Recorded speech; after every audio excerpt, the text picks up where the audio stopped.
You know the feeling, right? You land on a website and bam, a giant pop-up blocks everything. So annoying. But what if I told you that same little box could actually be your most powerful tool for making money? Well, today we're going to dive in and build the blueprint for a truly smart pop-up. And this really gets to the heart of it. The line between being a total nuisance and a money-making machine is, well, it's razor thin. The stakes are really high, but trust me, getting it right is way simpler than you think. So that's the big question we're tackling. Every single pop-up is one of these two things, an annoying pest or a revenue machine. There is absolutely no in-between. So how do you make sure you're building the machine? Well, here's the secret. Look, your offer, your design, the words you use, all that stuff matters for sure, but it's all useless if you don't have a solid foundation. And that foundation is all about precise targeting. It's about showing the right message to the right person at the exact right moment. Okay, so before we get into all the specific rules, we've got to understand the engine that makes them all work together. Think of this as the brains of the operation. It's the one setting that controls how everything else behaves. And it all boils down to this super simple choice you have to make: and or. Now, if you pick and, it means a visitor has to meet every single condition you set up to see that pop up. Every single one. But if you choose or, they only have to meet one of them. This single choice completely changes who ends up seeing your offers. All right, with that core logic in place, let's start building our targeting rules. This first set of tools is all about the who and the where, figuring out your visitor's identity and their location. This is your first and maybe your most basic way to slice up your audience. You just have to ask, are you talking to someone who's never been to your site before, or are you talking to a loyal customer who keeps coming back for more? Because the message for those two people should be totally different. And here are the two paths you can take. You can set up your pop-up to only show up for brand new visitors, maybe with a nice little welcome, here's 10% off offer. Or you could target just your repeat traffic, maybe with an exclusive loyalty deal.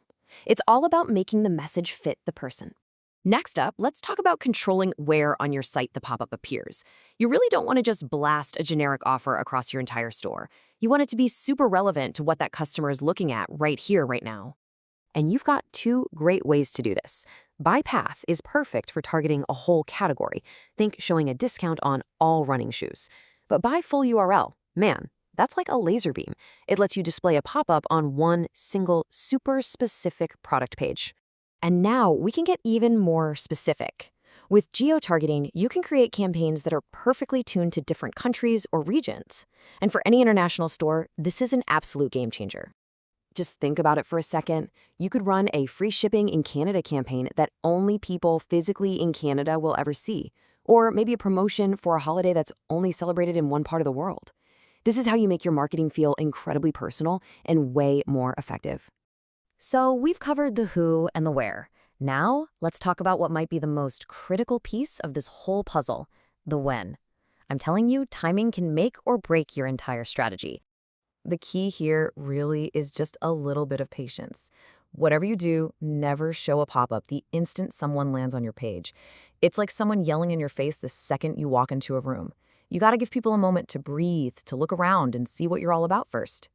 And here is a fantastic pro tip for you. 4 to 5 seconds, that's the sweet spot. It's just enough time for your visitor to get their bearings, but not so long that you risk losing their attention. Okay, so all the rules we've talked about so far are really powerful. They're foundational. But there is one rule that stands head and shoulders above all the others for its sheer ability to rescue visitors who are about to leave and seriously boost your conversions. And that rule is exit intent. This is your last-ditch effort, your final chance to make someone a compelling offer. The technology is smart. It actually detects when a user is about to leave, when their mouse moves up to close the tab, and it triggers your pop-up at that exact moment. It's incredible. And what's really cool is that this isn't just for desktops. It's smart enough to work on any device. On a desktop, yeah, it tracks the mouse. But on mobile, where there's no cursor, it triggers when someone starts scrolling up really fast. You know that classic "I'm about to leave" gesture? And for shoppers who just get distracted, it can even trigger if they're idle for 30 seconds, just to pull them back in. Okay, so we've gone through the core logic, the who, the where, and the when. Now it's time to put all of these pieces together into a final, actionable blueprint for a campaign that actually converts. So here it is, the blueprint in action. You start by treating your new and returning visitors differently. Then, you show them offers that are hyper-relevant based on the specific page they're on or even their country. You master the timing with a short delay. And for your final move, you use exit intent as your safety net to catch anyone who's about to slip away. That is how you build a smart campaign. And really, that's what it all comes down to. The question isn't whether you should use pop-ups. The real question is, are your top-ups smart? Because by layering all these targeting rules, you can transform them from that annoying pest into your store's most effective revenue machine. The blueprint is right here. Now it's time to start building.